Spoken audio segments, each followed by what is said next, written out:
got him? I think he's on there. Right now. Ready? Yep. Look at that! Look at that! Look at that! The biggest fish we've ever speared. Oh Look at that! Look at that! Eric, get close with that thing. You're gonna see this is the biggest fish we've ever speared. Eric, oh my God! It's the biggest fish. I don't know where to grab it. This is a TV makeup. This is the biggest fish we've ever speared. Giant. Oh my God! Give me the skin! Okay, get it back. Eric, that is the biggest fish we've ever speared. Giant. Look at the head on him. Look at that. Look at those eyes. Oh, human eyes. He is the giant we've been looking for. And finally killed the giant. Oh, we got him. Oh man, Eric just jacked another giant. We've had a hell of a day. Oh my God, look at the size of this fish. Eric, you just smacked a giant.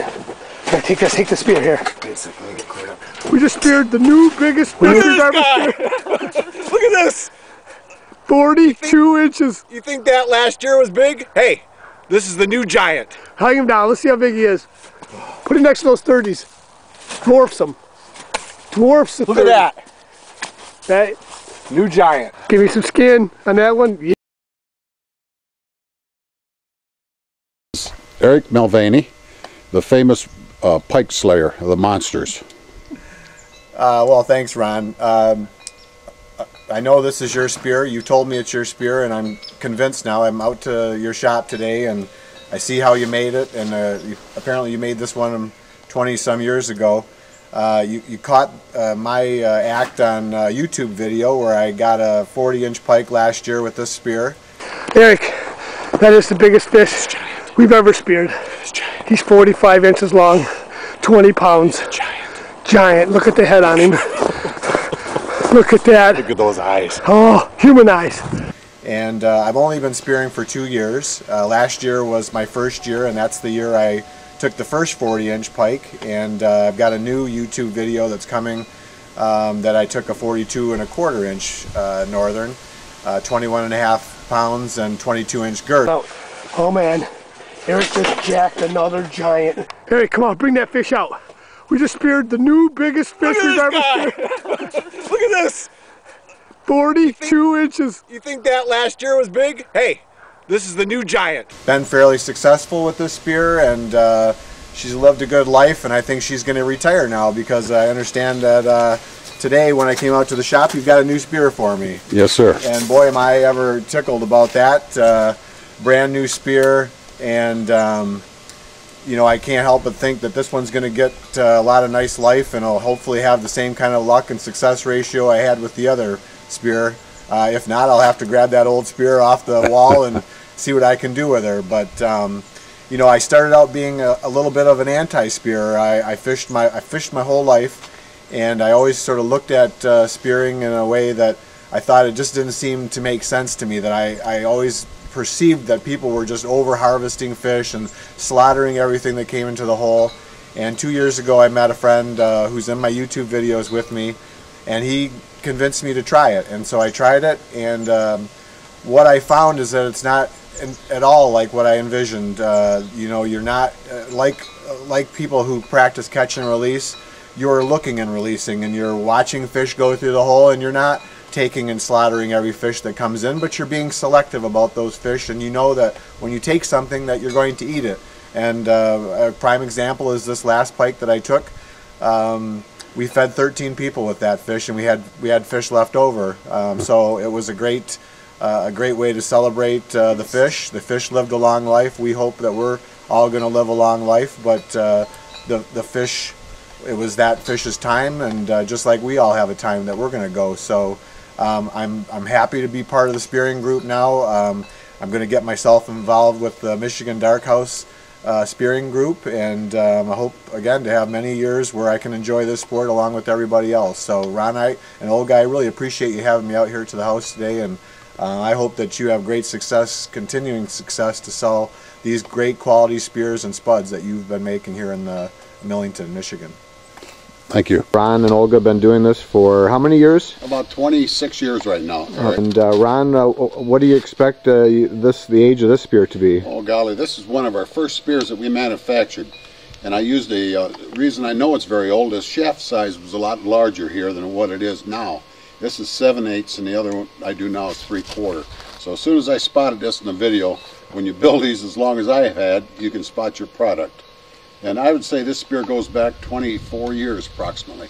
All right, well, it's still working today, I understand. Yes, it is. It's been successful in taking 240-inch plus pike, but let's take a look in your workshop and see what it is that you do. Why don't you show us the spuds and tell us a little bit about how you're manufacturing these and what makes them so great.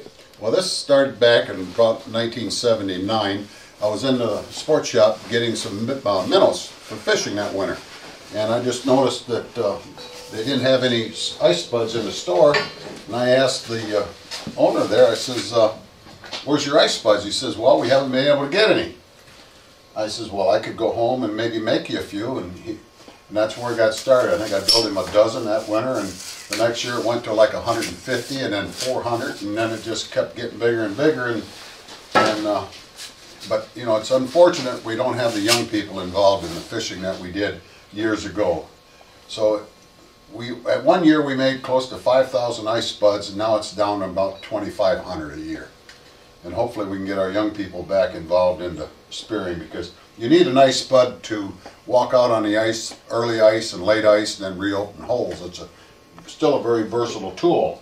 And then we got into a better quality super spud for later ice. And so we built the super spud. There was another spud on the market called a speedy spud, which was equally good. And so we built one similar to that one. And this was all an alloy steel, all heat treated. And it really chops fast.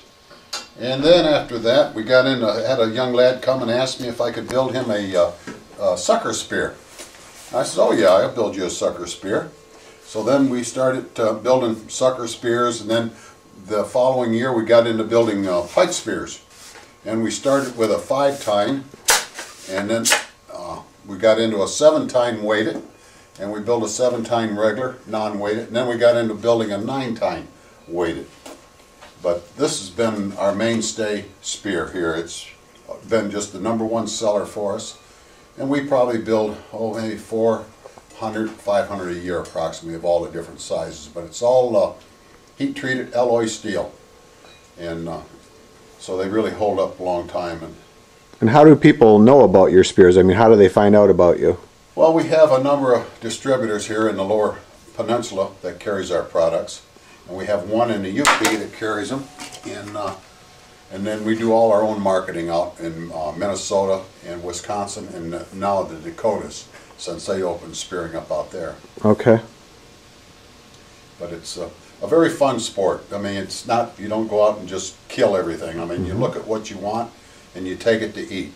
And it's just, it's a time of sport where you can visit with somebody you don't get a chance to visit with. That's what I enjoyed so much about sitting in a shack with my grandfather. And he told me all about his childhood and what family unity was. It was cherished quality time we had with our ancestors.